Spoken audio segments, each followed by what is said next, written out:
modul 8 ini akan membahas tentang alat dan teknik manajemen kualitas. Oke, langsung saja. Di sini nanti akan ada dua kegiatan belajar. Yang satu adalah alat dan teknik pengendalian kualitas. Yang kedua itu nanti penerapan, perencanaan dan pelaksanaan quality function deployment. Itu kurang deployment ya, QFD, yang biasa dipakai untuk alat untuk membuat sebuah spesifikasi agar sesuai dengan keinginan konsumen. Nah, di sini alat dan pengendalian kualitas. Di dalam total quality management itu meliputi yang pertama ada Hosin planning, di mana Hosin planning ini fokus pada pasar, meliputi ketepatan, kecepatan produk sampai ke pasar. Lalu yang nanti kita akan bahas di sini itu adalah quality function deployment, itu fokus pada spesifikasi atau bagaimana membuat suatu produk agar sesuai dengan keinginan konsumen. Seperti itu ya. Untuk sampai ke pasar. Lalu yang daily control itu komponen utama dalam TQM dengan menggunakan statistical process control. Di sini fokus pada penawaran harga terbaik. Jadi dari sini bisa kita lihat kalau Hosin planning itu fokus pada kecepatan kita sampai keluar pasar. Jadi istilahnya antara kita dengan pesaing-pesaing kita, itu kan kita harus cepet-cepetan untuk bisa nge-launching produk baru atau produk yang mungkin sudah dipikirkan konsumen tapi belum ada produknya. Itu antara perusahaan satu dengan perusahaan yang lain itu kalau bisa harus cepet-cepetan untuk nge-launching produk barunya agar nggak kalah cepet gitu ya. Nah, itu tuh dikaji dalam Hosin planning. Lah kalau quality function deployment itu mengkaji tentang apakah spesifikasi yang harus kita buat untuk memenuhi keinginan konsumen. Sedangkan kalau dailynya tentang masalah harganya. Apa mbaknya? Itu tadi. Ini tadi modulnya modulnya masih di sini. Coba nanti aja. Oke, selanjutnya di sini kan kita mau fokus tentang mempelajari alat dan teknik manajemen kualitas. Di sini untuk alat dan teknik untuk menjaga dan memperbaiki kualitas produk itu ada dua jenis. Yang pertama verbal atau kualitatif, dan yang kedua itu numerik atau kuantitatif. Nah, di sini untuk yang verbal itu ada 5 macam alat. 1 flowchart, 2 brainstorming, 3 cause and effect diagram, 4 affinity diagram, yang kelima itu tree diagram. Lalu untuk yang numerik atau kuantitatif itu ada check sheet, Pareto diagram, histogram, scatter diagram, control chart, dan yang terakhir adalah rank chart.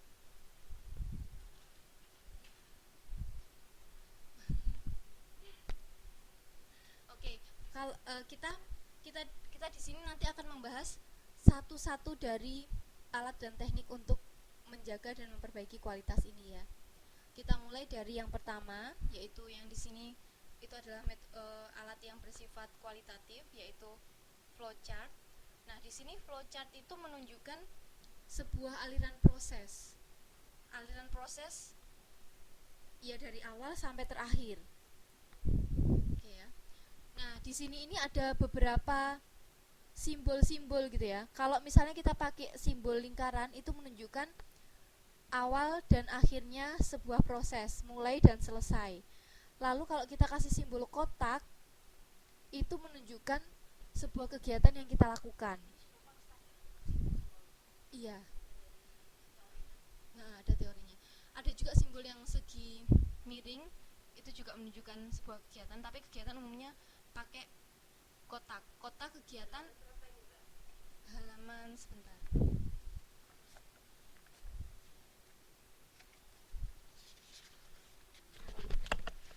Modul 8. Halaman 8.4, gambar 8.1. Nah, oke. Di sini kalau untuk menunjukkan sebuah keputusan itu kita kasih simbol belah ketupat. Keputusan itu menunjukkan seperti kalau misalnya ini mau bikin roti gitu ya. Kegiatannya bikin roti, start mulainya sebentar.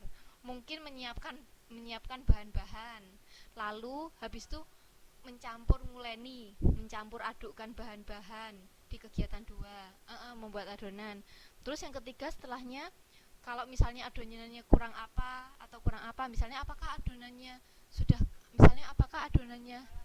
Waalaikumsalam, silahkan masuk mas.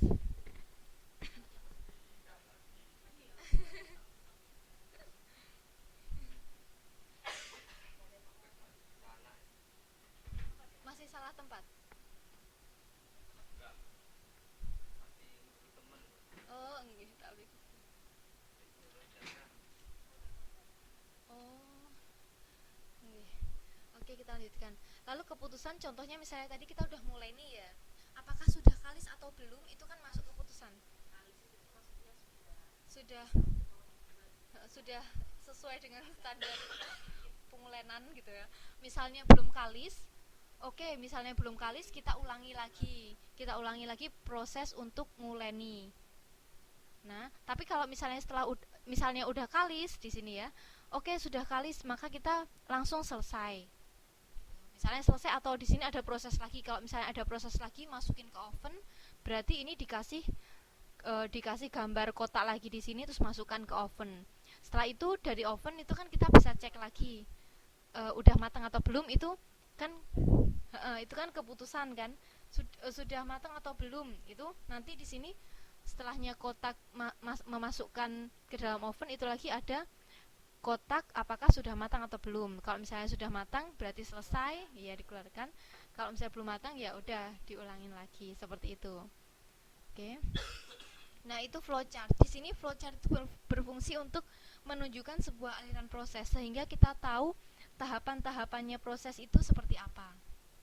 Langkah-langkahnya itu nanti seperti apa, kita bisa tahu dari lihat flowchartnya. Lebih simpel kalau ngelihat flowchart daripada kita ngelihat step-step yang ditulis, satu ngapain, dua ngapain. Itu akan lebih simpel kalau kita lihat flowchart, lebih enak ya. Lalu yang kedua, nah untuk alat yang bersifat kualitatif ini, alat yang kedua adalah brainstorming. Brainstorming ini adalah alat untuk memicu pemikiran kreatif guna mengumpulkan ide-ide suatu kelompok dalam waktu yang relatif singkat. Jadi sebenarnya kalau singkat ringkasnya, brainstorming itu kayak diskusi diskusi sharing pendapat gitu ya, untuk mengumpulkan ide-ide. Mau pakai ini? Oh,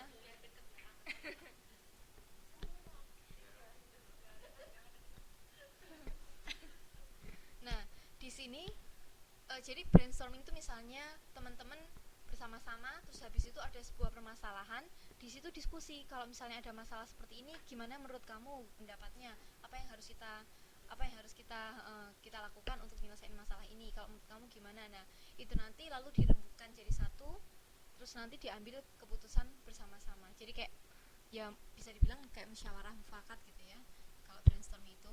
Nah, tapi di sini brainstorming itu harus memicu ide-ide agar agar tidak tidak takut mengeluarkan ide. Jadi sebisa mungkin kita harus membuat teman-teman itu tuh tidak malu untuk mengungkapkan idenya, tidak takut untuk menyampaikan idenya. Nah, karena hal itu, di dalam brainstorming itu perlu diperhatikan bahwa kita, antara orang yang berdiskusi itu harus sepakat tentang isu pokok yang akan dibahas. Misalnya, oke, kita mau membicarakan tentang ini ya gitu. Misalnya semuanya oke, setuju membicarakan tentang itu, maka dilakukanlah brainstorming. Setelah itu harus juga kondusif untuk menemukan ide. Jadi kita harus membuat teman-teman itu, yang itu tadi saya bilang, tidak takut untuk mengungkapkan pendapatnya, sehingga mereka itu tuh bisa, apapun yang mereka pikirkan bisa disampaikan. Karena kan dengan kita mengetahui banyak ide-ide, kan kita bisa memilih kan, mana yang bagus, mana yang enggak, kayak gitu, mana yang oke, mana yang tidak oke, iya benar kayak gitu. Tapi kalau misalnya mereka takut, kan istilahnya rugi bagi yang bertujuan untuk mengambil manfaat dari brainstorming itu. Soalnya ada sebuah ide yang nggak keluar, yang masih terpendam, nggak keluar, padahal istilahnya ide itu bisa jadi sangat potensial kan, seperti itu. Itu jadi kita harus membuat kondisinya itu tuh kondusif, jadi orang jangan sampai malu untuk menyampaikan idenya gitu.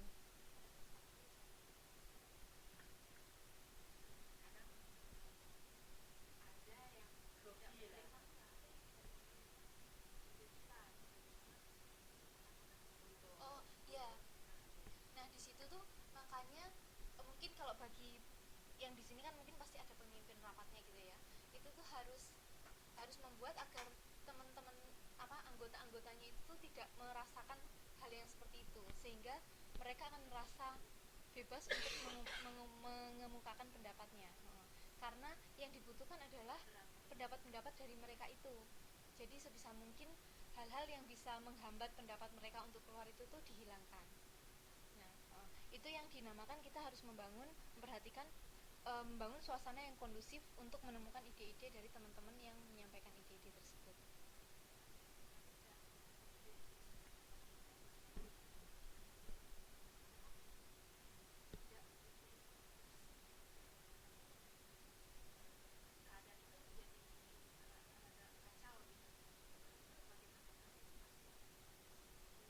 Nah, ini di poin ketiga kita juga harus hindari saling kritik.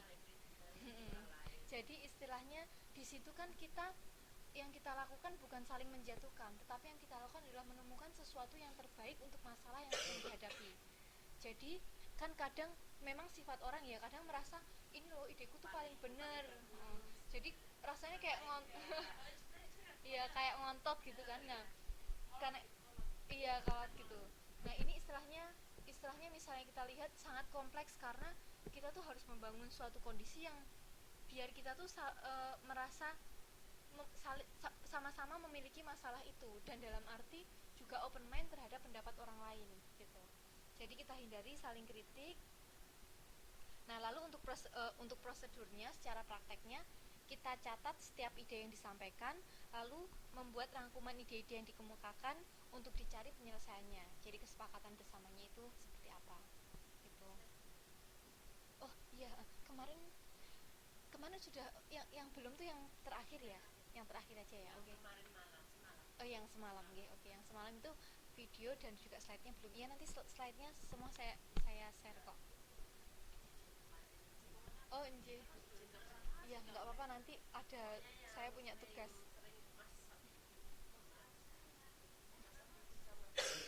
Iya. Iya nggak apa-apa, nanti kan karena saya harus menyerahkan yang namanya nilai absensi, jadi nanti saya akan ganti nilai absensi itu dengan tugas. Tugasnya dikumpulinya online aja.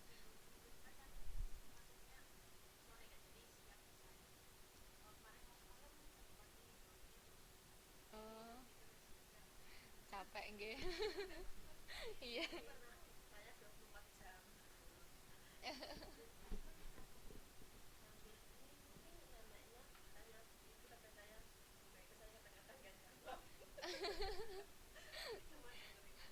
Iya nggak apa-apa, seneng alhamdulillah kalau misalnya ada yang masuk. Oke, nah selanjutnya untuk metode kualitatif itu adalah cause and effect diagram. Dan di sini cause and effect diagram ini juga dikenal dengan yang namanya fishbone diagram. Fishbone diagram ini kenapa dibilang begitu? Karena bentuknya kayak kerangkanya ikan, tulang ikan gitu ya. Nah, di fishbone diagram ini kita mau mencari sebuah penyebab dari sebuah kasus atau permasalahan, untuk nanti kita bisa fokus untuk menangani penyebab dasarnya itu apa. Seperti itu ya. Nah, di sini istilahnya formatnya itu seperti ini. Di sini kita punya kepala ikan yang merupakan masalah atau efeknya. Lalu di sini kita mau cari penyebabnya, di mana penyebabnya itu ada 6 kategori. Bisa dari orangnya, prosesnya, alatnya, manajemennya, lingkungannya, atau materialsnya. Nah, yang pasti ini itu adalah kayak elemen dasar yang pasti adalah sumber poin-poin pokok sumber sebuah penyebab masalah itu. Nah, dari poin-poin pokok ini kita lebih detail, kita cari ke akarnya. Apa penyebabnya? Contoh misalnya di sini kan misalnya di materials. penyebab primernya itu apa gitu. Misalnya penyebab primernya itu sering rusak. Sorry, kok material sering rusak, itu equipmentnya. Misalnya materialnya, ternyata materialnya itu uh, tidak cukup. Misalnya ini permasalahannya adalah kita selalu punya delay.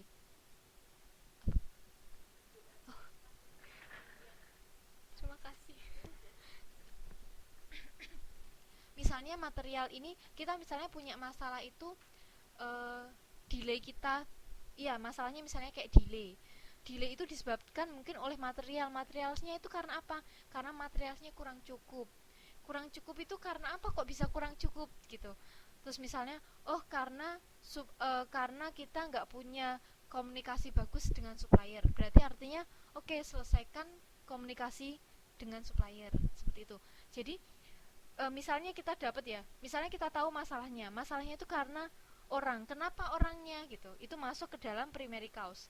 Terus misalnya primary cause-nya itu tuh udah ketemu, dan itu tuh masih masih terlihat ada penyebab dasarnya dari itu, kita kita cari lagi kenapa itu bisa seperti itu, kenapa itu bisa seperti itu, sampai terakhirnya itu kita sudah nggak bisa menemukan penyebabnya lagi, mengapa seperti itu baru itu adalah sudah akar permasalahannya yang harus diselesaikan. Ya, yeah.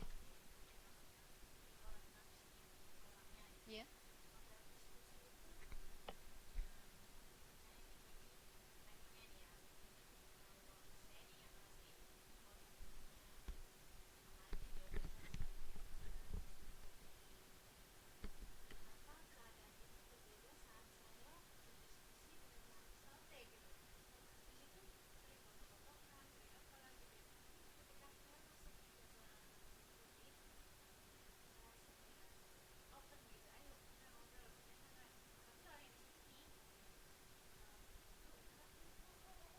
Lebih banyak kontak-kontakannya.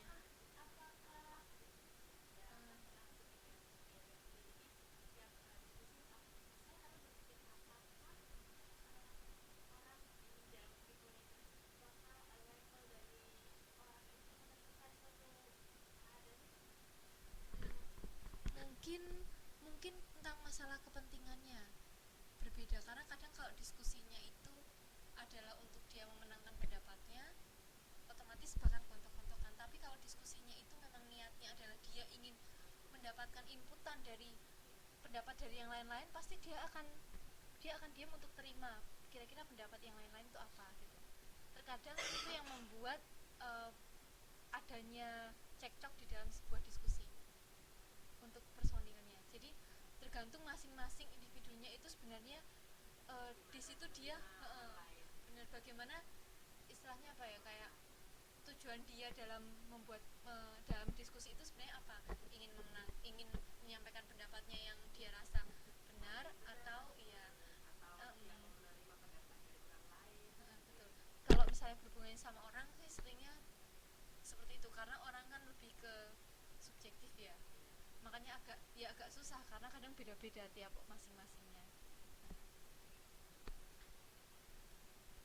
Ya kalau tentang itu diskusi itu tergantung, karena gini, kadang orang itu tuh sudah, kalau karakter itu mungkin nggak bisa dirubah, tapi saat dia bisa menyesuaikannya, saat ini saya tujuannya untuk ini, bisa kayak mengatur karakternya, jadi naik turun kayak gitu istilahnya. Walaupun kan yang namanya ngerubah, yang namanya tabiat dirubah kan susah, tetapi kalau misalnya dia bisa mengolahnya itu kan bagus.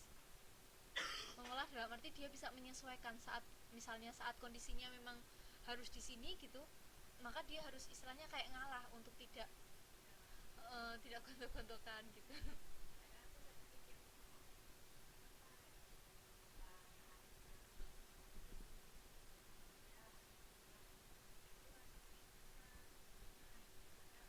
Biasanya karena tidak open mind, biasanya susah sih kalau nggak open mind, kan kayak ada benteng gitu, rasanya tuh nggak bisa nerima, mental terus kan pendapat dari orang gitu. Iya, minyak sama air nggak bisa nyambung, harus ada sabun biar nyambung. Nah, ini contohnya, kalau contohnya ini tuh ada di dalam buku ya, nanti bisa dilihat dipelajari seperti apa itu. Tapi kalau di sini ini cuman primer kausnya, padahal ini tuh sebenarnya bisa kita sampai paling kecilnya gitu ya, ini bisa ditarik lagi ke sini, habis itu misalnya di sini tuh masih bisa ditarik lagi, kemungkinan penyebabnya ditarik lagi, terus ditarik lagi gitu. Sampai dia udah nggak bisa lagi ditarik gitu. Oke, selanjutnya, nah affinity diagram ini sangat menarik. Dulu saya waktu juga belajar seperti panjenengan teman-teman ini, saya juga diminta dosen saya untuk bikin affinity diagram. Itu gabung satu kelompok, terus kita punya sebuah apa ya, kita keluarkan ide-ide tentang sebuah topik besar. Nah, lalu nanti itu kita kategorikan ide-ide itu. Oke, kita balik ke definisinya dulu saja. Affinity diagram ini adalah alat yang digunakan untuk mengumpulkan sejumlah besar gagasan, opini, masalah, solusi, dan sebagainya yang bersifat data verbal melalui sesi curhat pendapat atau brainstorming. Verbal itu yang kualitatif. Lalu kemudian mengelompokkan ke dalam kelompok-kelompok yang sesuai dengan hubungan naturalnya. Seperti apa? Ini mungkin kalau misalnya lihat definisinya kan nggak bisa bayangin. Contohnya itu seperti ini. Ini cara membuat affinity diagram. Kita dulu itu saya ceritanya kalau pas pengalaman saya, setiap kelompok itu dikasih yang namanya apa ya, yang bisa ditempel-tempel itu, lupa saya. Sticky note. Sticky note. Terus di setiap sticky note itu kita kan punya dulu itu tuh saya kalau nggak salah, iya, saya itu kalau nggak salah dulu tuh kasusnya adalah gimana kita mau mengembangkan Ubike gitu. Ubike-nya mau digimanain gitu kan. Terus kita dikasih sticky note. Terus ide kita terhadap pengembangan Ubike itu tuh kita tulis, setiap ide kita tulis di satu sticky note, tempel setiap ide dari semua anggota kelompok. Setelah kita tempel kan itu kita punya buahnya ide kan, yang mana pasti beberapa di antaranya itu tuh pasti tergolong dalam sebuah hal yang sama. Misalnya ide saya dan ide beberapa kelompok itu tuh membahas tentang saddle-nya. Saddle itu yang pakai badudukan ya. Terus yang lainnya mungkin membahas tentang boncengan, yang lainnya lagi membahas tentang terus membahas tentang mungkin keranjang, membahas tentang rem, membahas tentang roda, misalnya kayak gitu. Itu misalnya kita ketemu ide-ide yang sama, kita kumpulkan jadi satu. Misalnya kayak kalau di sini ini mungkin kayaknya ini affinity diagram tentang perusahaan ya, hubungannya tentang kualitas perusahaan.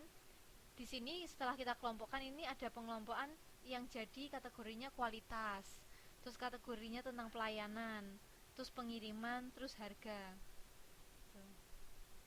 Kalau misalnya lihat ini bisa contohnya kayak jasa pengiriman uang, bisa dilihat dari kualitasnya bagaimana, pelayanannya bagaimana, terus pengirimannya seperti apa, cepat, aman gitu.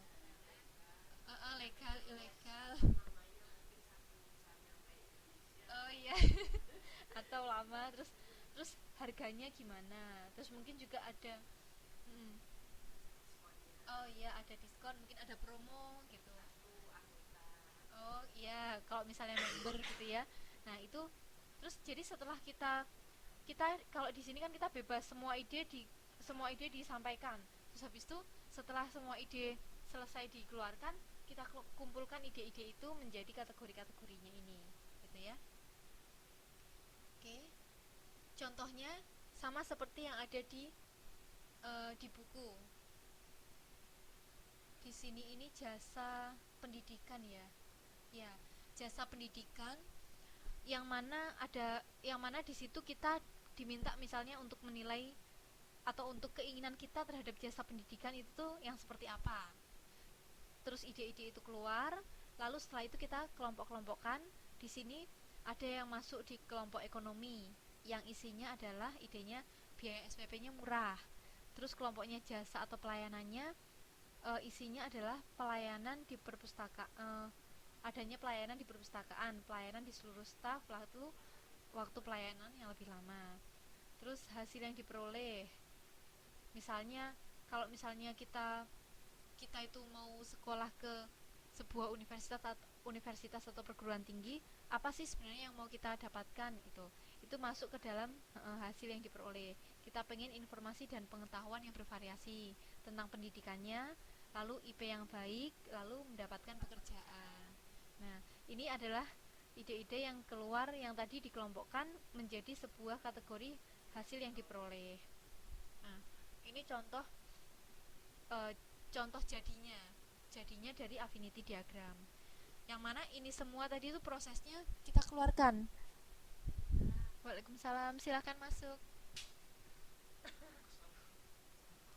Ya, silahkan, selamat bergabung. Oh iya, ini absensinya.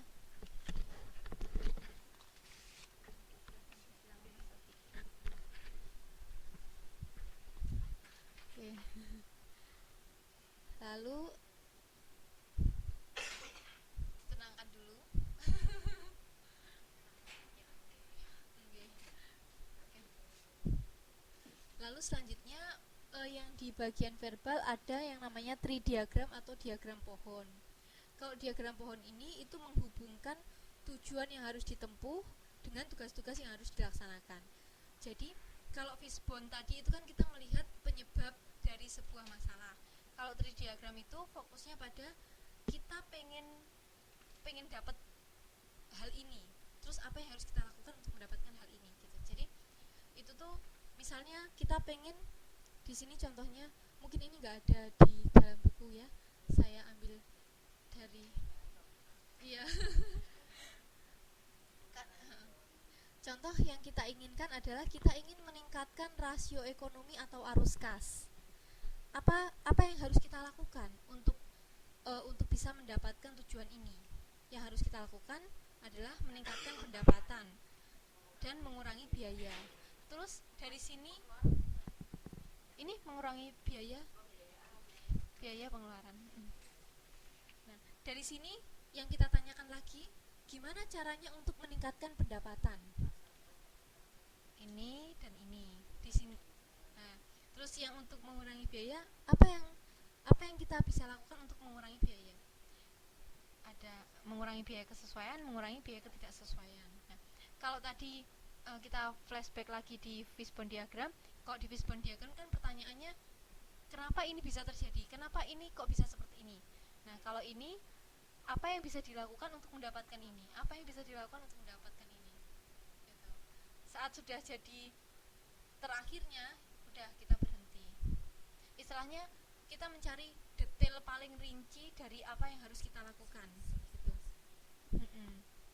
Contoh misalnya di sini untuk bisa pasar produk dan produk baru, agar kita bisa meningkatkan pendapatan, kita bisa mendorong inovasi, mengurangi lead time pengiriman, mengembangkan produk yang unik, meningkatkan nilai produk, lalu menetapkan harga premium. Di sini 5 kegiatan ini itu bisa mendukung tujuan kita untuk meningkatkan pendapat. Ya. Oke. Mungkin ini nanti bisa dibaca sendiri-sendiri. Yang pasti intinya dari tree diagram atau diagram pohon itu kita punya tujuan apa yang di kepalanya, lalu kaki-kakinya atau cabang-cabangnya itu adalah hal-hal yang harus dikerjakan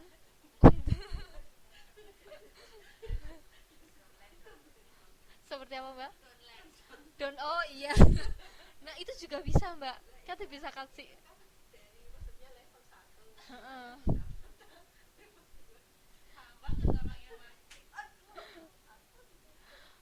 misalnya untuk meningkatkan pendapatan gitu ya, bisa kita menambah downline. Caranya menambah downline dengan apa? Iya, menaikkan promosi misalnya kayak gitu. Nah, oke, seperti ini. Nah, ini adalah eh, alat-alat alat-alat verbal atau kualitatif yang kita gunakan untuk menjaga dan memperbaiki kualitas. Tadi kita udah belajar flowchart, brainstorming, cause and effect diagram, affinity diagram, lalu tree diagram. Ini semua termasuk alat-alat verbal atau bersifat kualitatif. Lalu selanjutnya untuk alat yang numerik, kita mulai dari check sheet. Oke. Alat verbal atau kualitatif. Jadi istilahnya tuh nggak pakai hitung-hitungan ya, tapi kita pakai ya yang seperti tadi pakai kualitatif lah ya, pakai data-data. Pakai pendapat tadi itu tentang bentuk-bentukan pendapat lah. Kalau yang untuk yang kuantitatif ini yang pakai data, angka, data gitu. Contoh yang pertama, alatnya itu adalah check sheet. Check sheet ini digunakan untuk menghitung seberapa sering kejadian terjadi. Ya.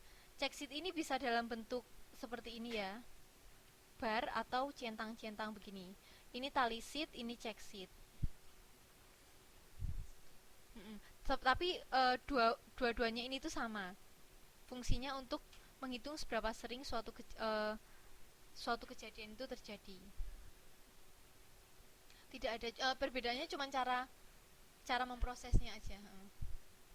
Kalau di sini itu, kalau di tally sheet itu kan kita bisa lihat, oh ini sekian kali terjadi.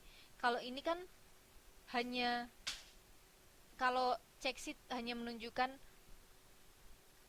apakah ada kesalahan dalam satu semester untuk cara ngajar. Oh iya ada, tidak ada, kayak gitu ya. Kalau check sheet hanya menunjukkan iya tidak.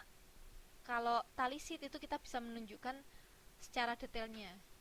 Misalnya kesalahan dalam cara ngajar berapa kali terjadinya, misalnya sekian kali ini. Dalam pelayanan administrasi berapa kali terjadinya, sekian ini. Seperti itu. Kalau di sini kan hanya cara ngajar, iya ada kesalahan, tapi kita nggak bisa lihat. Kalau yang di check sheet nggak bisa lihat dia itu tuh berapa kali, apakah total salah semua ataukah enggak. Terus nanti kan misalnya kita udah tahu, kita bisa balik untuk kita kasih feedback bahwa di sini dapat data bahwa di sini ada kesalahan yang harus diperbaiki, misalnya seperti itu. Nah, itu fungsinya dari check sheet.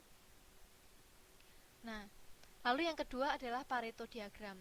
Di sini Pareto diagram itu digunakan untuk melihat apakah penyebab dari suatu keadaan, baik itu apakah permasalahan ataukah keberhasilan. Jadi kalau misalnya dari sini kita lihat, ini adalah sebuah contoh permasalahan ya. Kita punya di sini di sumbu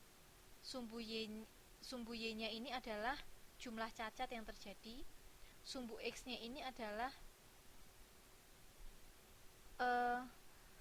apa ya istilahnya itu, bentukan cacatnya yang terjadi. Apakah cacat karena terkontaminasi, beda warna, bercak, kotor gitu. Ini jumlahnya, jumlah cacat yang terjadi. Ini itu kategori cacat yang terjadi. Oke. Atau istilahnya kayak penyebab cacat yang terjadi itu ada di sini. Ini jumlah cacat yang terjadinya. Nah, di sini kita lihat untuk cacat yang disebabkan karena terkontaminasi itu jumlahnya 300.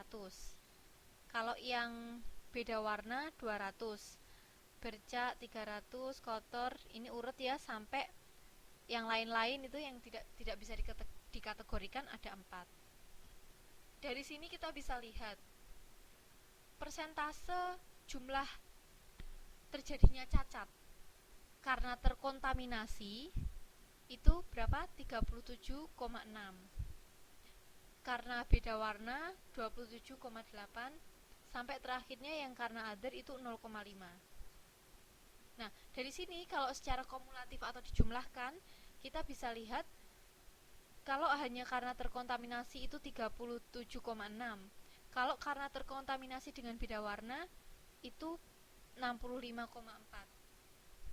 Dari 37,6 ditambah 27,8. Jadi kalau kumulatif itu artinya kalau ini berarti yang hanya karena terkontaminasi saja. Kalau ini adalah karena terkontaminasi dan berbeda warna. Ini terkontaminasi, berbeda warna, dan karena bercak. Oke, dari sini bisa kita lihat dari bercak saja itu sudah 80,6%. Apa ya istilahnya ya, persentase jumlah cacat yang terjadi. Nah, Padahal di sini kita lihat, ini kan kita punya penyebab cacat itu tuh ada 1, 2, 3, 4, 5, 6, 7, 8, 9, 10. 3 bagian dari 10 bagian itu berapa? 30%. Kan 3 dari 10 bagian 30%. Nah, 30% ini saja itu sudah menyebabkan 80% kerusakan atau cacat. Disitulah rules dari sebuah Pareto diagram. Pareto diagram itu menunjukkan rulesnya itu tuh sebenarnya kalau rulesnya bukan 30 tapi 20-80. Jadi 20% penyebab itu bisa memberikan 80% akibat. Jadi misalnya kayak 20% kerusakan bisa menyebabkan 80% kesalahan. Atau 20% usaha bisa menyebabkan 80% kesuksesan. Seperti itu. Nah, untuk membuat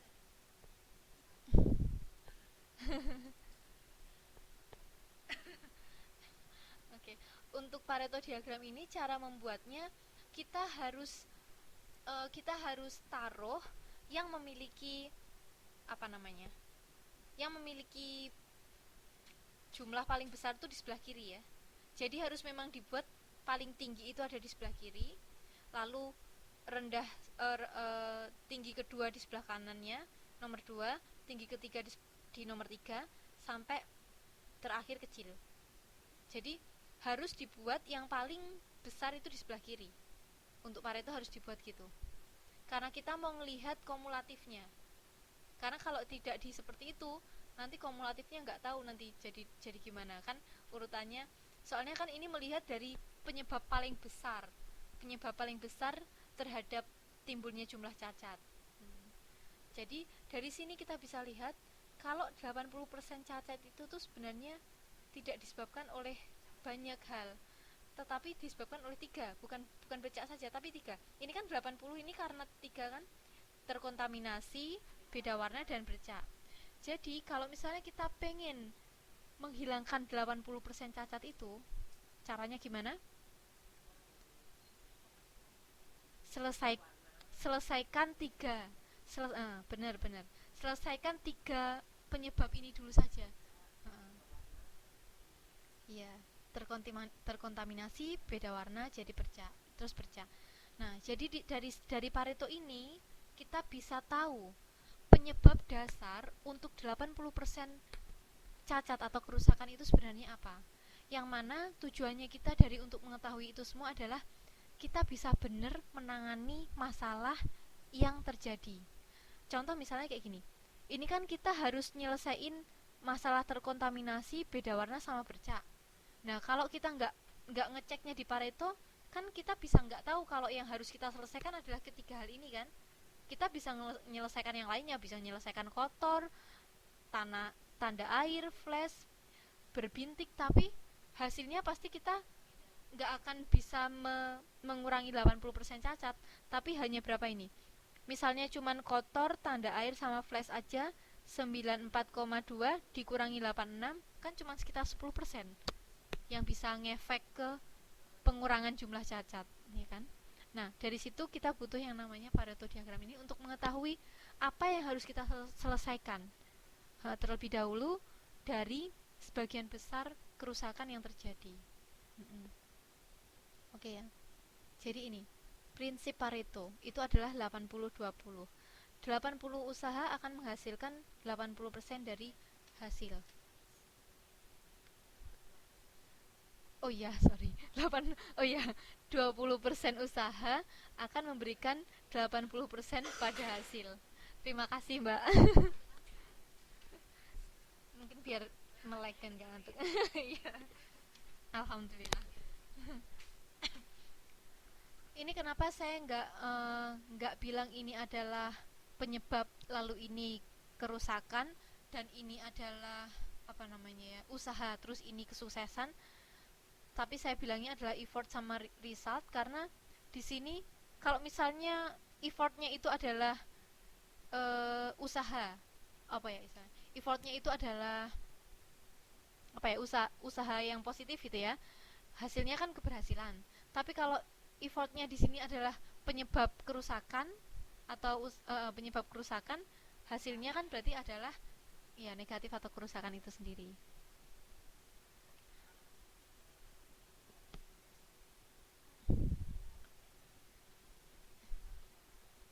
Iya, bisa begitu. Jadi istilahnya kita harus eh, istilahnya apa ya? Melihat kalau 20% di sini walaupun 20% tapi itu penting. Karena kalau itu adalah sebuah poin yang memang harus kita lakukan, itu akan memberikan hasil yang signifikan atau besar. Oh, Mbak mau difoto tak? Silakan silakan Mbak. Silakan silakan Mbak. Oke, yang udah ya.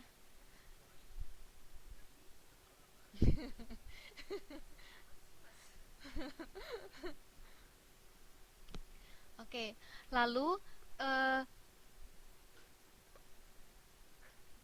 ada apa?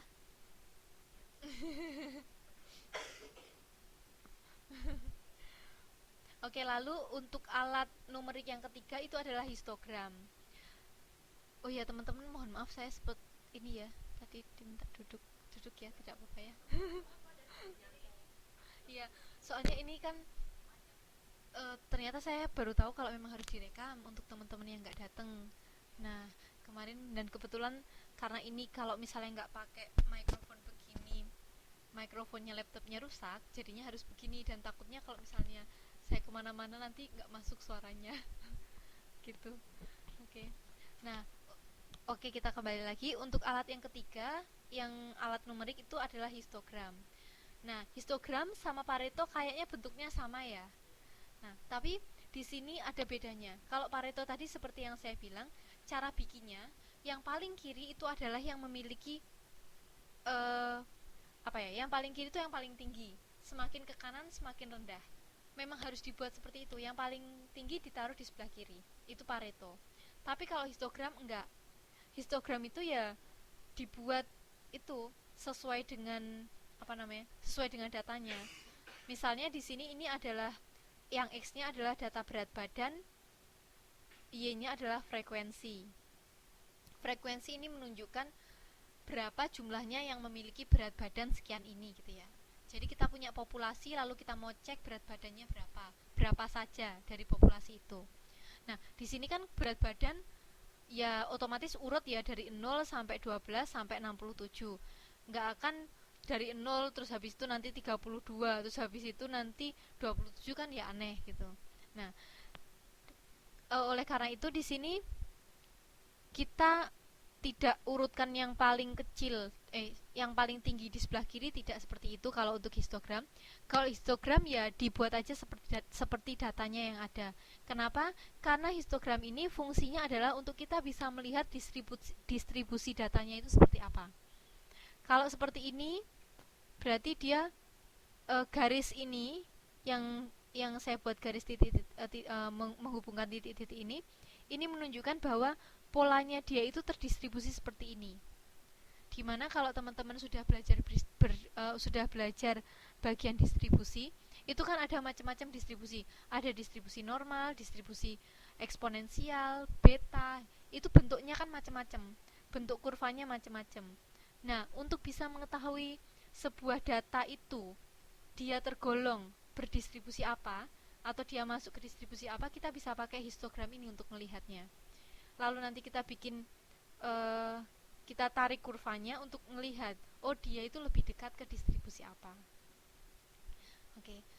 Jadi kalau misalnya ini histogram dipakai untuk melihat istilahnya polanya seperti apa. Contoh misalnya kita itu ini kan tentang berat badan.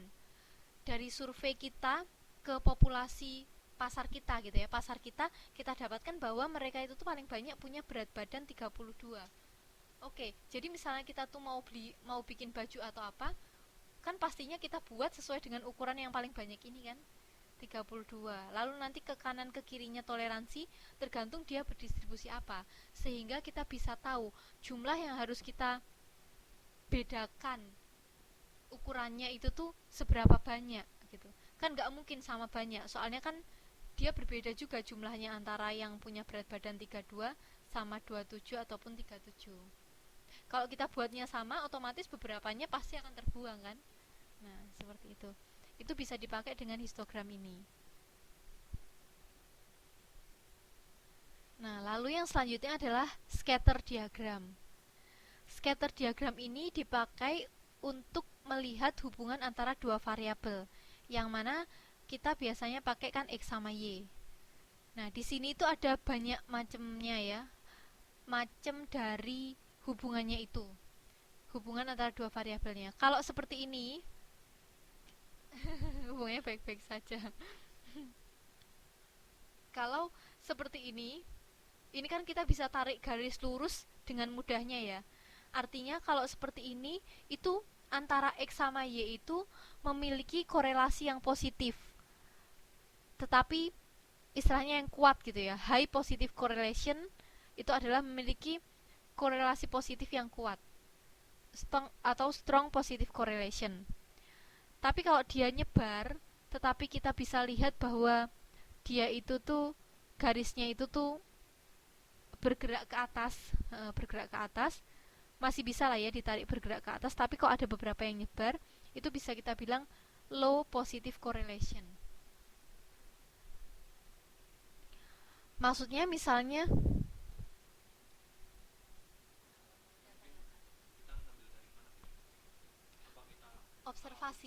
observasi titik-titik ini dari kita observasi. Misal kita kan ada sebuah apa ya, gini, misalnya ini adalah observasi kita membuat kue, kembali kita membuat kue. Lalu kita ingin ngecek, kita ingin melihat hubungan antara perpaduan antara tepung apa sama tepung apa kalau dijadiin satu gitu. Nah, misalnya ya tepung A sama tepung B misalnya dijadiin satu, itu membuat adonannya semakin bagus. Atau antara tepung sama telur, kalau tepungnya misalnya tepungnya sekian gram, telurnya sekian gram, itu tuh mereka itu tuh saling, kalau misalnya yang satu nambah, mereka yang lainnya juga harus nambah. Kalau mereka sama-sama harus nambah, berarti mereka punya positif korelasi. Tapi kalau yang satu nambah, yang satunya harus dikurangi, itu negatif korelasi. Nah, cara ngambil titik-titiknya dari situ, dari percobaan kita itu. Nah, tapi kan tidak selalu yang satu naik, yang satu tuh selalu naik, tapi kadang dia naik turun, atau seperti ini bentuknya. Nggak seperti ini saat kita plotting gitu ya. Saat kita plotting hasil dari percobaan kita, misalnya bentuknya itu seperti ini, maka dia itu tuh punya korelasi positif yang tinggi atau yang kuat gitu. Oke ya.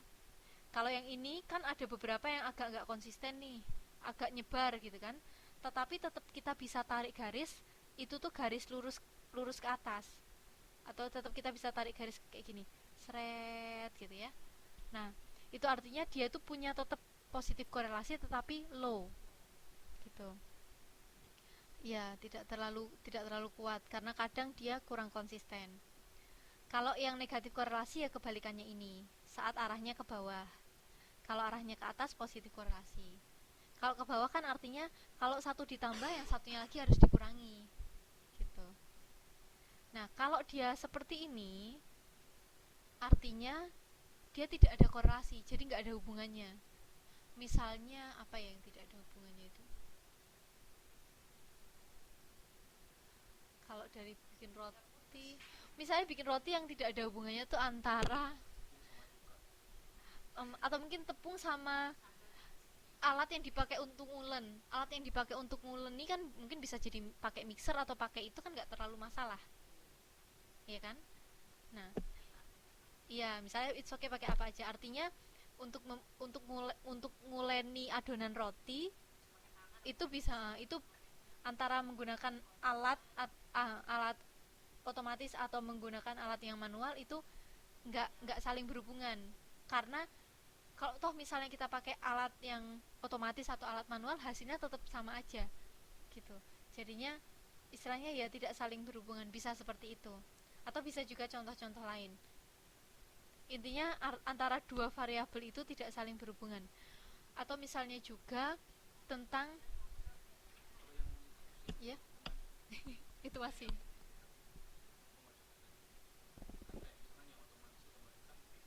cepat. Oh iya, kalau untuk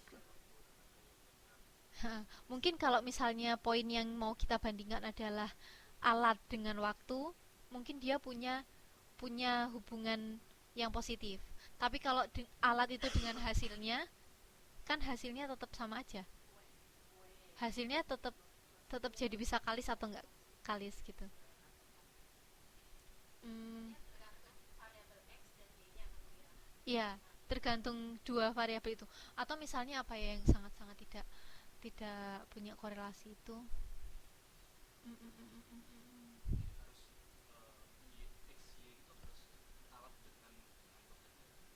Tidak harus.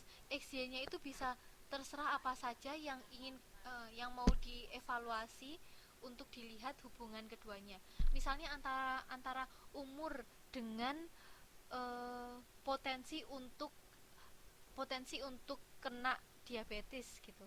Apakah ada hubungannya antara umur sama sama kemungkinan terkena diabetes? Nah, nah itu karena saya nggak tahu, misalnya karena sebelumnya nggak tahu, kita bisa cek. Nah, hasilnya itu bisa ada, bisa enggak, dan bisa antara dua-duanya itu nggak ada korelasinya. Atau misalnya gini aja, antara ukuran sepatu dengan kemungkinan kemungkinan terkena diabetes gitu, itu kan nggak ada. Misalnya contohnya seperti itu, ukuran sepatu kan punya banyak dengan kemungkinan dapat kena diabetes gitu. Contoh yang tidak tidak ada korelasi. Mm.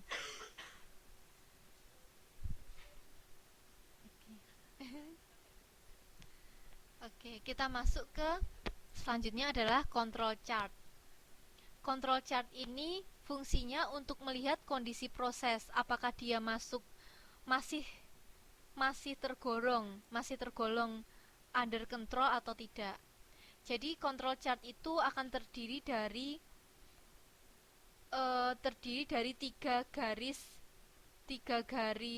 apa ya istilahnya, tiga garis relatif atau tiga garis standar ya, yaitu adalah yang satu garis yang kita ekspektasi, yang biasanya ini disimbolkan dengan rata-ratanya ya, atau expected result, hasil yang kita inginkan itu tuh di sini. Lalu lalu garis yang kedua adalah toleransi toleransi melencengnya hasil dari hasil yang kita inginkan tetapi ke arah yang lebih tingginya, kita kasih dia upper control limit. Atau misalnya dia melenceng tapi lebih tinggi, di sini ada control chart, itu kita untuk melihat kondisi proses apakah masih dalam under control atau masih terkontrol atau tidak. Dimana di control chart ini terdiri dari tiga garis penting, yaitu satu adalah garis yang menunjukkan expected result atau hasil yang kita inginkan gitu ya. Yang kedua itu adalah batasan-batasannya. Jadi saat misalnya hasil dari yang kita produksi itu tidak seperti yang kita inginkan, kita masih bisa terima asal dia itu tuh tidak melebihi dari batasannya. Misalnya kita pengen buat uh, roti roti lagi rotinya, padahal saya juga nggak bisa buat roti. Roti, oh ibunya keren. Misalnya iya, misalnya kayak roti juga, roti tart aja ya yang kita lihat kan. Misalnya roti tartnya itu bentuknya lingkaran. Lingkaran itu kan standarnya diameter kan. Misalnya pengen kita diameternya 10, tapi bukan berarti kan kita harus berber saklek 10, kalau yang enggak 10 enggak diterima gitu untuk roti. Tapi mungkin untuk yang lain-lain itu tuh ada, misalnya untuk piring motor itu kan juga harus pas. Tapi tetap pasti mereka punya toleransi walaupun kecil. Ada toleransinya. Titik toleransi saat dia tidak sesuai dengan diameter yang kita inginkan, kita masih tetap bisa menerima dia asal dia itu masih ada di dalam upper control limit atau di lower control limit. Masih ada di batas ini. Kalau sudah keluar dari batas ini, di reject. Asal dia masih berada di dalam batas ini, artinya dia masih diterima. Kalau contoh roti tadi, kan kita misalnya kita pengen 10 diameter, itu bisa jadi 10,5 atau 9,75. Lah, 10,5 itu kan berarti dia di atasnya expected result kan. Nah tapi dia masih misalnya nggak boleh sampai 11 gitu, atau nggak boleh ini sampai 9. Jadi kalau 10 sampai 10,5 10,9 tuh masih bisa, asal masih di bawah batas atas. Ataupun juga misalnya dia turun sampai 9,5 9,2 itu masih bisa, asal dia nggak kurang dari 9. Contoh seperti itu. Jadi di sini ini kalau di perusahaan pasti pakai ini. Gimana teman-teman? Iya betul sekali, batasan maksimal dan minimal. Bagusnya kalau memang bisa dapetin expected resultnya sama persis itu, nggak ada kesalahan ukuran. Tapi kan ada human error kadang kan ya, yang membuat dia itu tuh harus kita kasih toleransi. Karena kalau misalnya nggak ada toleransi kan terlalu mutlak. Terlalu mutlak artinya agak susah gitu untuk bisa mendapatkan yang sangat expected gitu. Lalu yang terakhir di numerik numerik alat ini atau alat numerik itu adalah run chart. Run chart itu untuk melihat pola kondisi sepanjang waktu. Jadi kalau run chart itu kita ingin melihat apa yang kita akan lihat dia di tiap-tiap harinya. Misalnya juga bisa kayak itu apa namanya, ramalan suhu. Itu kan tiap harinya. Kita bisa lihat polanya, apakah dia nanti kalau misalnya di musim dingin kan kadang turun, kapan kita pasti jadi naik gitu kan. Tapi kalau misalnya bagusnya kalau kita tuh bisa mengenali polanya. Jadi run chart ini itu dipakai untuk melihat pola dari sebuah kejadian terhadap waktu. Kalau ada yang pernah belajar forecasting atau peramalan, timbangan anak,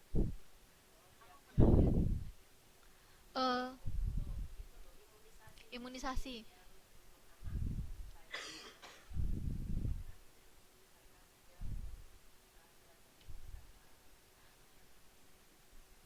Ya terhadap waktu.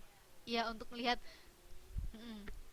Kalau itu kan harus naik contoh. Nah kalau ini tuh mungkin yang kita sebenarnya tuh nggak bisa prediksi dia harus gimana.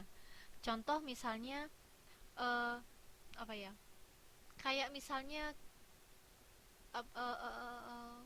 keinginan konsumen untuk mengkonsumsi, mungkin untuk mengkonsumsi makanan-makanan manis atau makanan-makanan asin. Kalau misalnya kita bisa lihat, kalau misalnya dia musim dingin senangnya dia makan apa ya, kalau musim panas senangnya dia makan apa, itu kan kadang berbeda. Nah itu tuh bisa dipakai buat ini ya. Ya seperti itu. Jadi kita bisa ngelihat nanti polanya itu tuh, apakah dia itu polanya itu tuh harian atau mingguan, bisa berganti-ganti,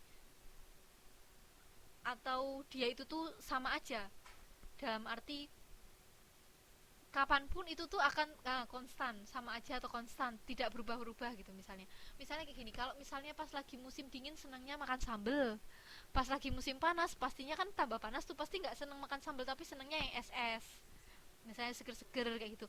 Nah kalau yang seperti itu kita bisa lihat ini untuk menentukan target pasar kita. Misalnya kalau musim dingin nanti kita, kalau misalnya kita mau usaha apa, kalau musim panas mau usaha apa. Karena kan kalau dia berganti gitu es gitu. Iya. Nah ini jadi kita juga bisa melihatnya. Kalau contohnya yang di sini ini adalah travel time. Travel time itu adalah waktu perjalanan ya. Kita lihat waktu perjalanan itu dari hari Senin, Selasa, Rabu, Kamis, Jumat, Sabtu. Soalnya kan kalau misalnya lagi weekdays atau hari kerja, otomatis kan macet. Nah, itu kita mau ngecek di sini polanya, polanya travel time atau jam perjalanan di tiap-tiap harinya itu seperti apa. Ternyata hasil plotnya seperti ini. Dia itu ternyata polanya adalah mingguan. Di setiap minggunya dia akan punya pola yang sama, berulang lagi kan bentuknya, berulang lagi. Nah dari sini kita bisa lihat, kalau misalnya kita mau bepergian, pengen cepet, maka kita jangan sampai kita bepergian. Mungkin ini berarti di sini ramainya malah pas Friday Saturday ya. Friday Saturday, ini kok jadi Tuesday lagi. Ya, ini anggap aja ini Friday, terus ini adalah Sabtu ya, Saturday. Sabtunya ini tinggi, atau ini sebenarnya Monday. Tuesday. Oh iya, ini Monday. Oh iya, ini Monday, bener Mbak, ini Monday. Friday, Saturday, Monday. Ini sebentar agak biasanya digunakan untuk melihat pola datanya, apakah nanti datanya itu adalah sesional atau berbalik gini, atau datanya adalah tren, atau datanya adalah konstan gitu. Untuk untuk ngambil keputusan tentang tindakan yang harus kita lakukan. Misalnya kalau saya perusahaan, misalnya perusahaan fashion, kalau misalnya saya pakai baju yang saya mau bikin baju yang bahannya itu tuh dingin, sama bahannya itu tuh anget gitu, itu banyaknya dikonsumsi tuh. Misalnya kita bukan di negara yang punya jelas musim dingin dan musim panasnya ya, tapi misalnya di Indonesia gitu, kita kan bisa lihat, oh maaf mas, misalnya di Indonesia itu kan musimnya adalah penghujan, kemarau. Nah di situ kan kadang kita nggak bisa jelas ngelihat kapan orang itu tuh membutuhkan baju yang agak tebal, kapan membutuhkan baju yang agak tipis. Nah jadi kalau misalnya kita salah untuk menentukan, sekarang kita bikin baju yang bahannya itu tuh tebal, padahal mereka butuhnya yang bahannya agak tipis, atau yang rasa dipakainya itu tuh dingin gitu, otomatis kan nggak akan ada yang beli produk kita, atau kita harus nunggu lagi padahal mungkin fashionnya udah bisa berganti. Contoh begitu.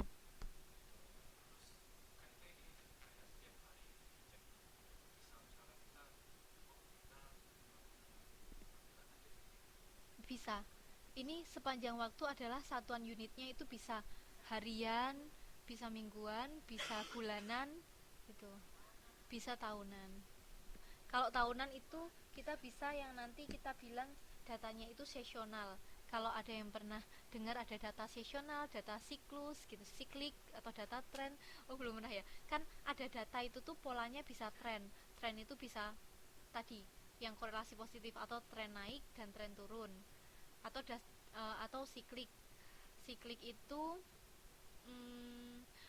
siklik itu sama kayak sesional, cuman berbeda masalah panjang waktunya. Sesional itu tuh bisa dibilang sesional kalau dia udah waktunya lebih dari 1 tahun, atau ya minimal 1 tahun dia nanti akan kembali lagi berbentuk sama.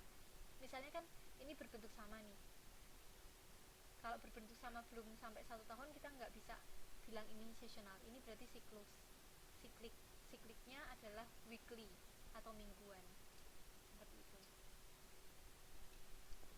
Oke, selanjutnya kita sudah masuk ke dalam QFD atau Quality Function Deployment untuk perencanaan kualitas.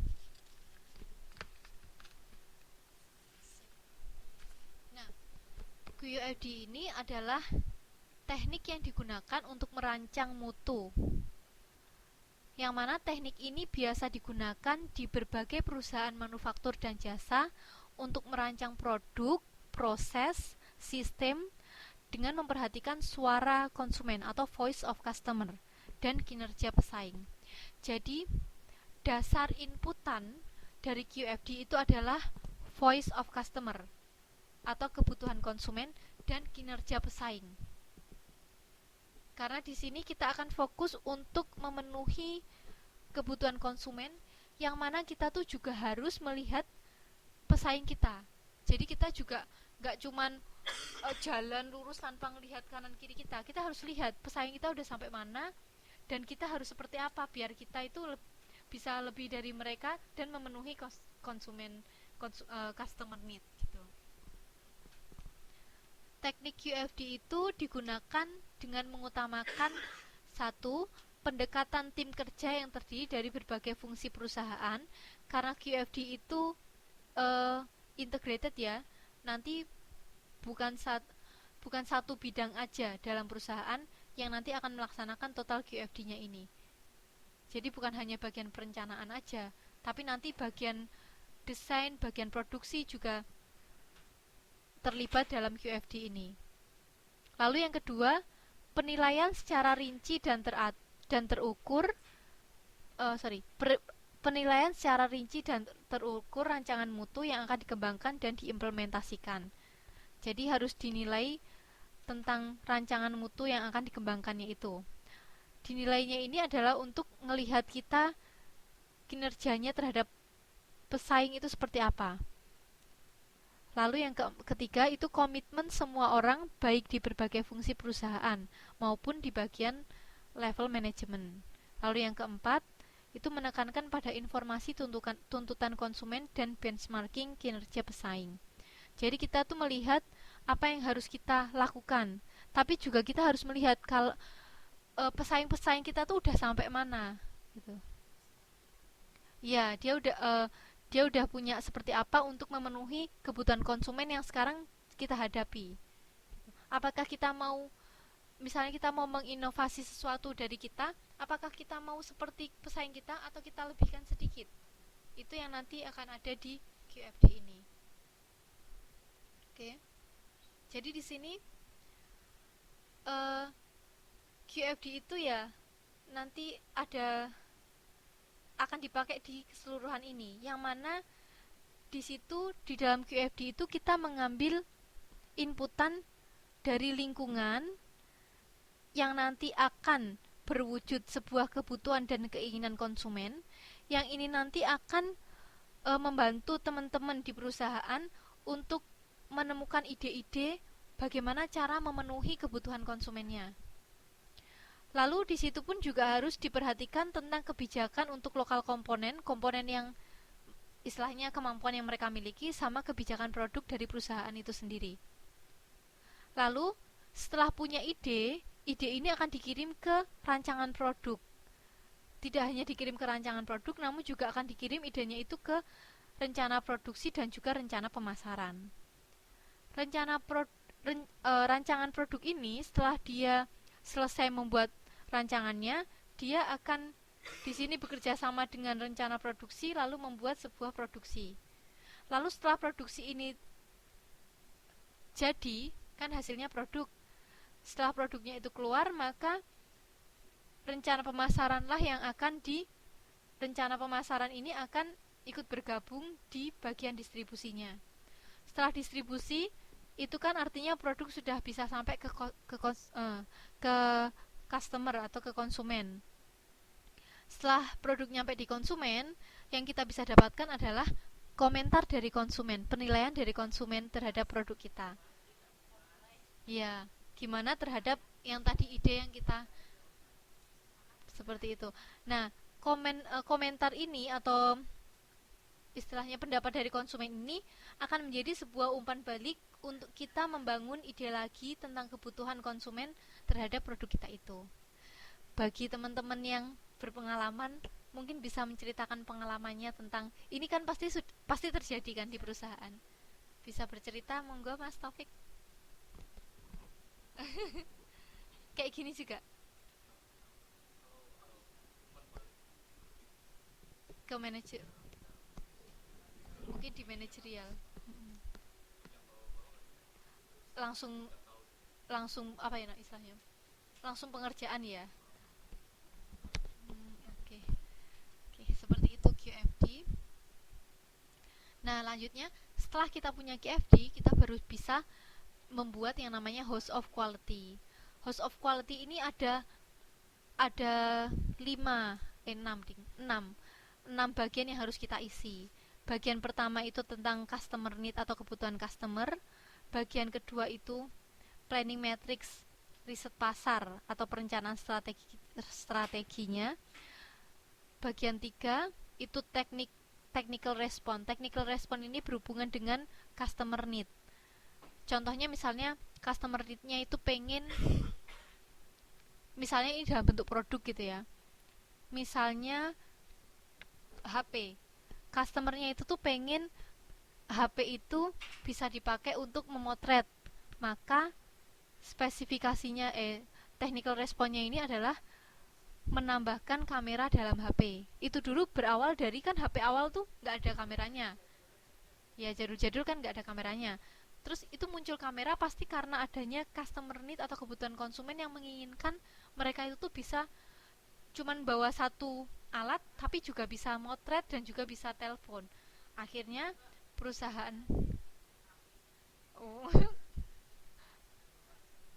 waduh iya panas mas setengah oke kita memang harus apa ya kalau kalau saya pernah dengar itu dare to dream harus berani bermimpi realistis ya monggo diarahkan biar terarah mimpinya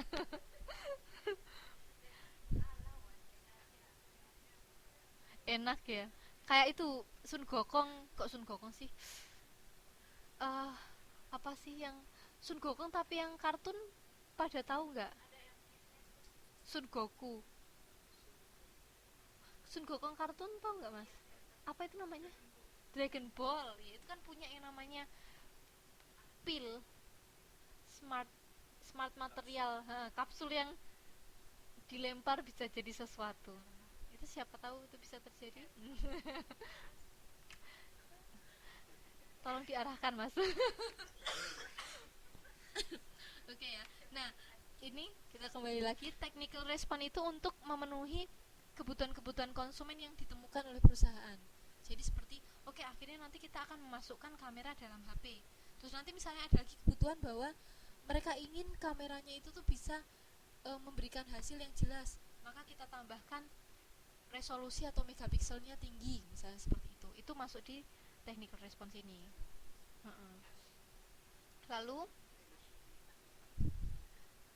lalu D ini adalah relationship tanggapan atas kebutuhan pelanggan di sini kan kita punya technical response yang kita tulis aja nggak ada urutannya misalnya ini ada beberapa spesifikasi kita tulis aja semua kemungkinan spesifikasi di sini kita tulis semua customer need-nya dan di sini ini menghubungkan antara customer need yang pertama itu akan bisa dipenuhi oleh spesifikasi yang nomor berapa gitu nanti kita kasih simbol di situ kalau itu akan dipenuhi oleh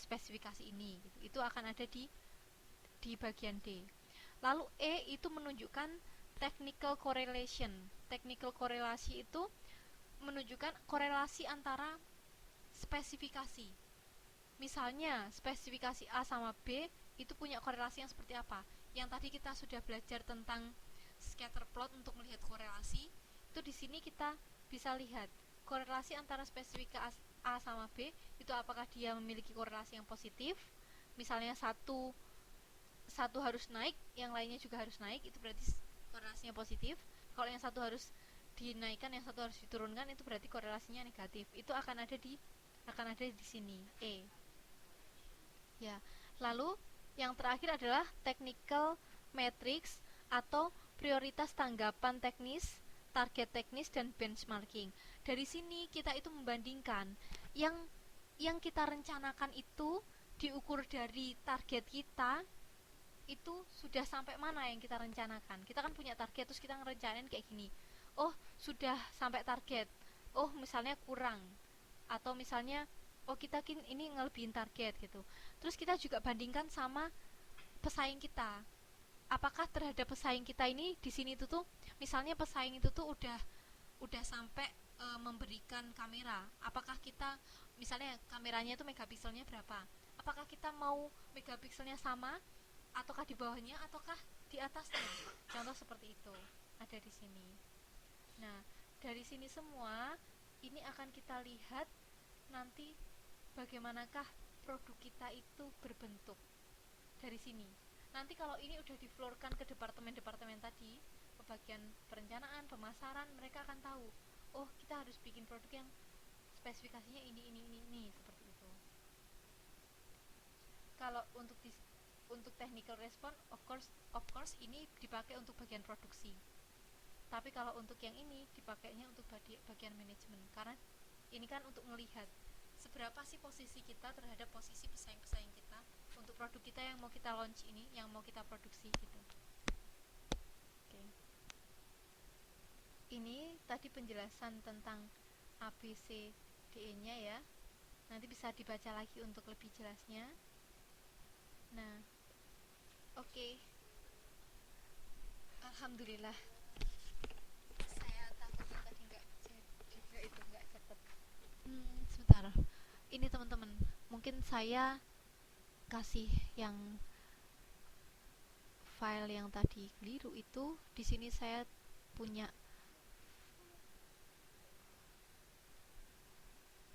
filenya yang yang ini.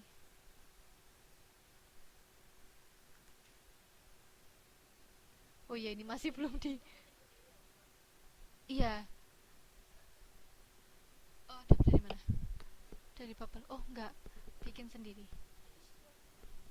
Iya, setiap mau kuliah bikin sendiri. Iya, saya kan mau kasih kuis. Nah, contohnya seperti ini. Ini nanti akan saya masukkan ke yang tadi ya. Ke yang tadi. Ini kan kebetulan saya biasanya kadang ngerjain di laptop, kadang ngerjain di komputer gitu. Nah, contohnya seperti ini. Bisa dilihat. Ini spesifikasi, ini kebutuhan konsumen, ini korelasi antar spesifikasi. Nah, kalau ini adalah hubungan antara kebutuhan dengan spesifikasi. Misal kita taruh ini hubungannya 9, yang artinya di sini adalah sangat kuat. Artinya spesifikasi ini itu tuh sangat perlu dibuat untuk memenuhi kebutuhan ini. Contoh seperti itu. Gitu ya. Terus ini target perbaikannya itu apa saja, tingkat kepentingan absolutnya seperti ini. Kalau ini itu dipakai untuk manajemen. Iya, harus ada.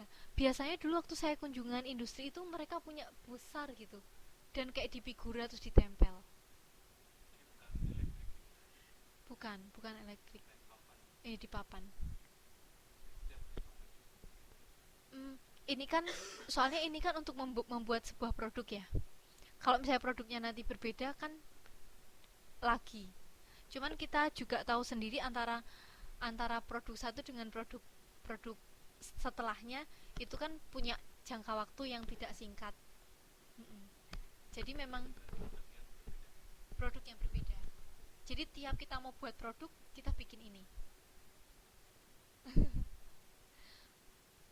Itu teoretikalnya standarnya. Cuman kadang kalau misalnya udah jadi sebuah intuisi ya, misalnya kan karena kita udah pengalaman sering, finally kita akan merasa udah kayak kebiasaan gitu. Itu udah lebih gampang. Oke teman-teman, kita masuk ke dalam kuis.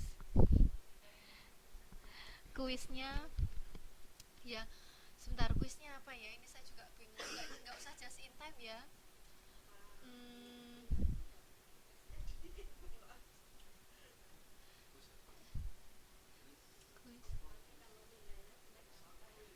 Apa tambah tugas lagi?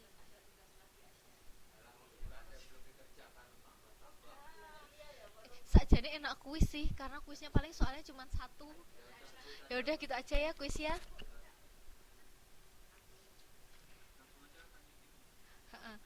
Ya, enggak ditulis. Oke, terima kasih ya teman-teman. Oke, kita masuk ke kuis. Oke, semoga bermanfaat ya teman-teman ilmunya. Amin.